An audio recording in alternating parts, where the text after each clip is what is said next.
Bonjour et bienvenue à un autre conseil santé Uniprix. Mon nom est Laurent Carbonneau-Lebeau, je suis pharmacien chez Uniprix et aujourd'hui le conseil santé va porter sur les différents dispositifs qui servent à inhaler un médicament pour venir traiter une maladie respiratoire.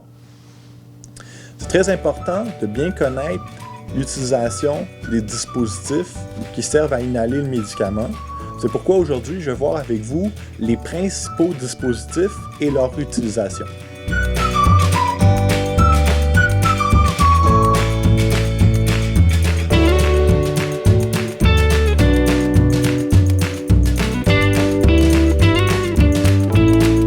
Voici un aérosol doseur.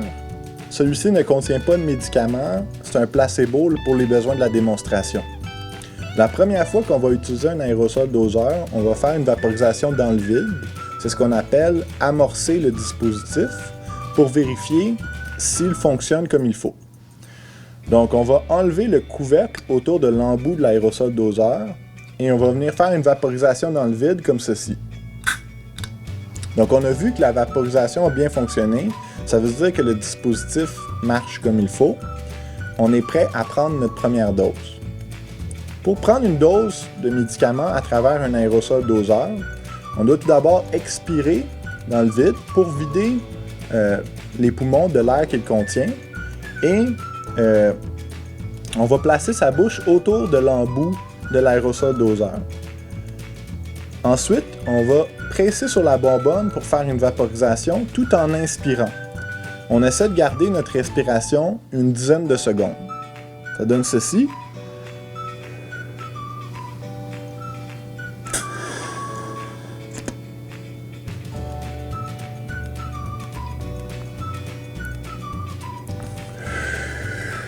On peut expirer là, au bout d'une dizaine de secondes environ. Si on doit donner une deuxième vaporisation, on doit attendre environ au moins 30 secondes entre les deux vaporisations.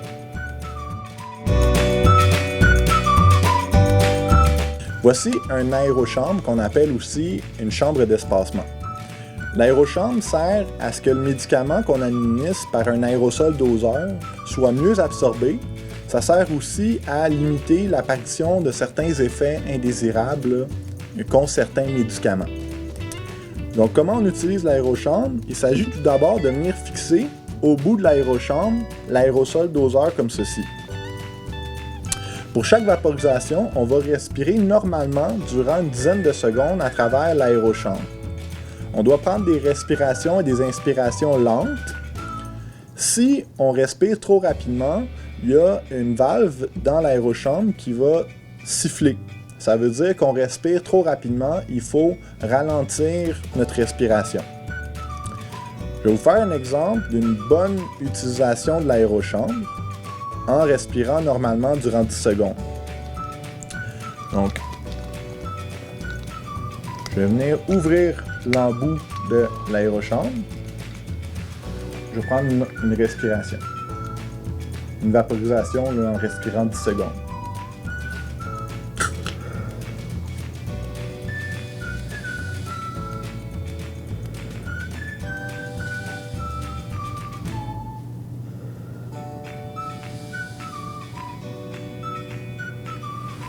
Et voilà, si j'avais respiré trop rapidement, le sifflet se serait fait entendre comme ceci.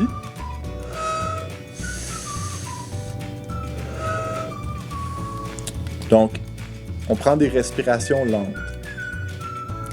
Si on doit prendre une deuxième vaporisation, on doit attendre au moins 30 secondes avant de la prendre. Et une fois par semaine, on va défaire notre aérochambre en 3 sections et on va le nettoyer dans de l'eau savonneuse. On le laissera ensuite sécher à l'air libre. C'est comme ça qu'on entretient l'aérochambre.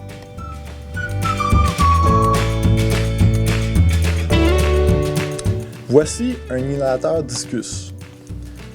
Celui-ci ne contient pas de médicaments pour les bienfaits de la démonstration. Donc lorsqu'on utilise un inhalateur discus, on doit tout d'abord faire pivoter le boîtier comme ceci. Ensuite, d'une main, on va baisser le levier et de l'autre, on va tenir notre inhalateur. On va baisser le levier jusqu'à temps qu'on entende un clic, comme ceci. Donc le clic s'est fait entendre, ça veut donc dire que la dose de médicament est libérée et que l'inhalateur est prêt à être utilisé.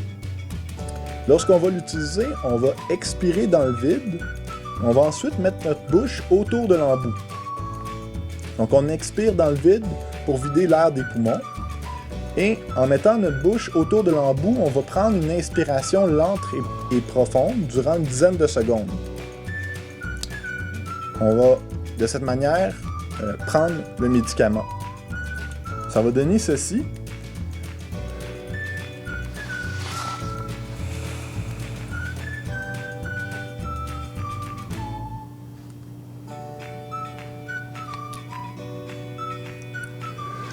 On peut ensuite expirer après une dizaine de secondes.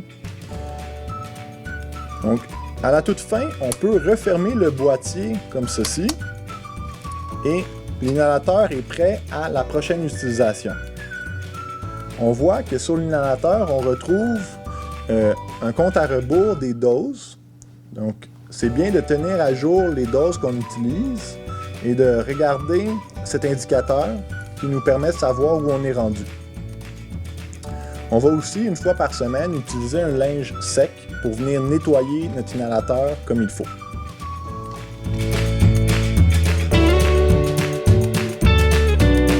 Voici un dispositif Handyhaler.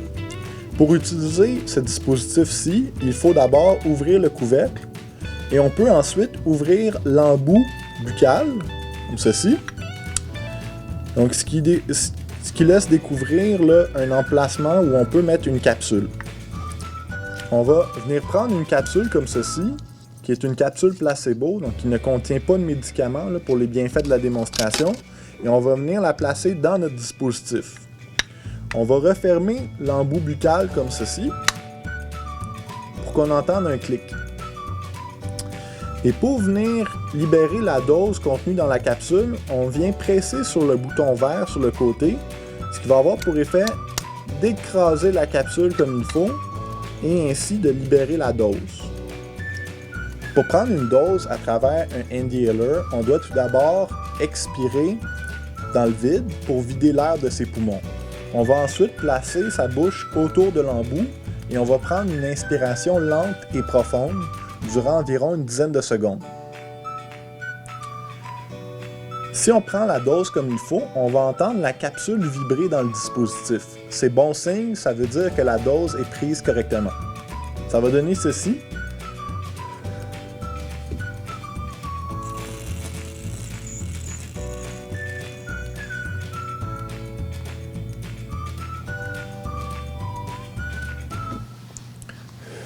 On peut ensuite expirer par la suite et on pourra jeter la capsule en ouvrant l'embout et en tournant le dispositif à l'envers pour jeter la capsule dans la poubelle. On doit éviter à ce que nos doigts touchent la capsule. Une fois par mois, on va nettoyer le dispositif avec de l'eau chaude et on va le laisser sécher à l'air libre.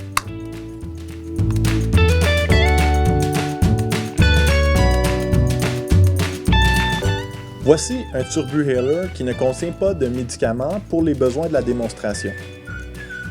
Lorsqu'on utilise un médicament par un Turbuhaler, on doit tout d'abord enlever le couvercle qui se retrouve par-dessus l'inhalateur.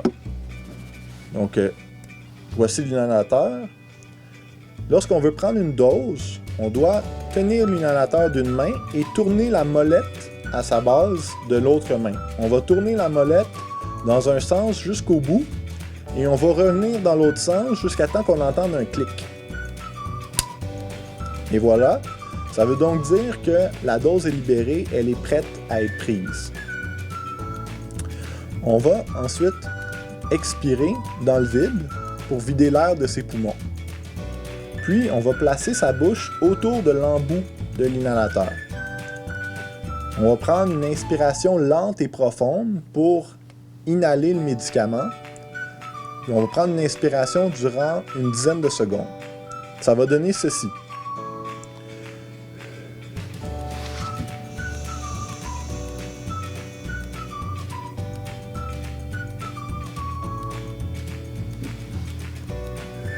On peut expirer par la suite. Si on doit prendre une deuxième dose, on doit les espacer de 1 minute au moins. On va faire les mêmes étapes en tournant la molette dans un sens et dans l'autre sens pour entendre un nouveau clic. Donc, une fois par semaine, on suggère de nettoyer l'inhalateur avec un linge sec. Et c'est bien important de savoir qu'il existe sur les turbo-inhalers un indicateur qui fait le compte à rebours des doses qu'on a prises. Donc, lorsqu'on verra la marque rouge apparaître sur l'indicateur, ça voudra dire qu'il reste très peu de doses dans l'inhalateur et qu'on doit se préparer à le changer.